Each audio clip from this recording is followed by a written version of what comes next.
we look to the Quran, we'll find that 3%, you just take all the verses in the Quran that are of a legal nature, and then count all the verses of the Quran, take the quotient, and you'll find out that about 3% of them are commands and prohibitions, divine commands and prohibitions. 97% of the Quran teaches ethics, the relationship between God and man, the purpose of life, morality, other truths as well. The history of nations in the past teaches us how to be self-critical, how to use reason and faith, the extreme importance of using reason and faith, teaches many, many major themes.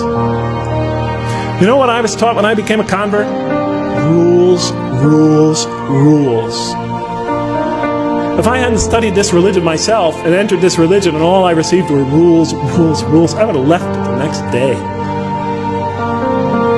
Thank God I read the Quran first.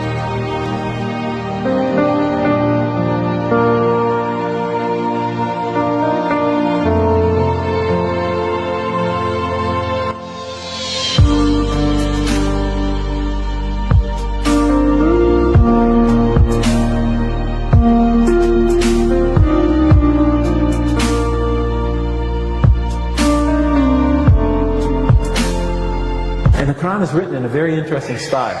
In the beginning, it's quite technical.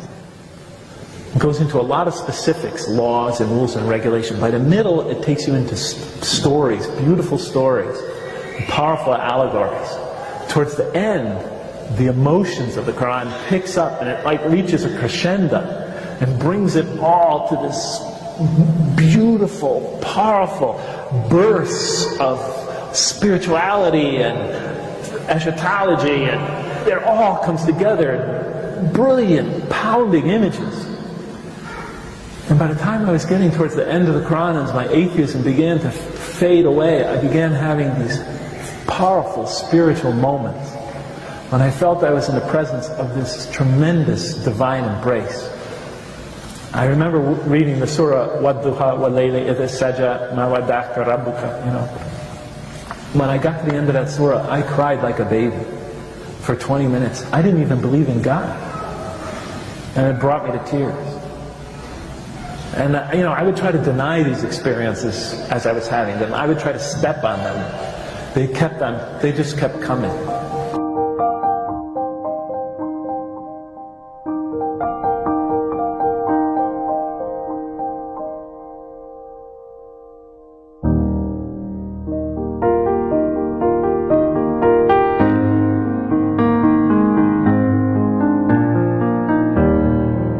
And I look at the first surah, I turn to the first surah, and I'm just reading it out of academic curiosity.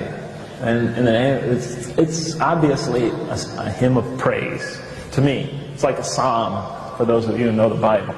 At least it starts that way.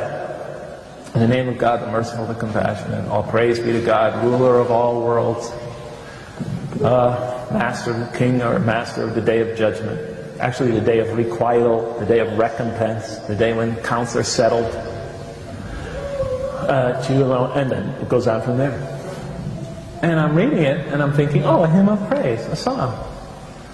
Then I get to the end of it, and then as I get to the end of it, I realize, oh, the last few lines slipped made a subtle transition into a prayer for guidance.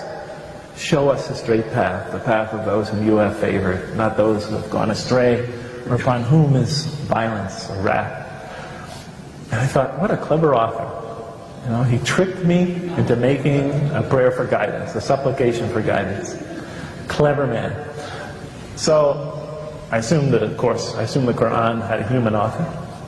So I turn to the next surah, and it begins Alif, Lam, Mim, 3 Arabic letters.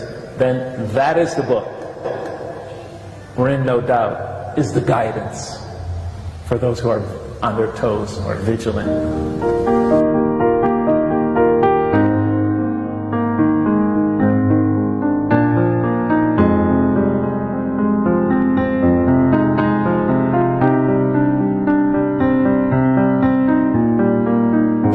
But I come to the 30th verse, and it begins, Behold, your Lord said to the angels.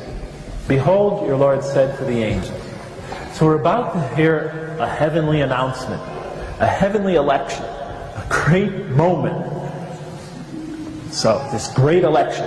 Behold, your Lord said to the angels, I'm going to put a vicegerent of mine on earth, a viceroy, an emissary, a representative of mine. This is a noble election.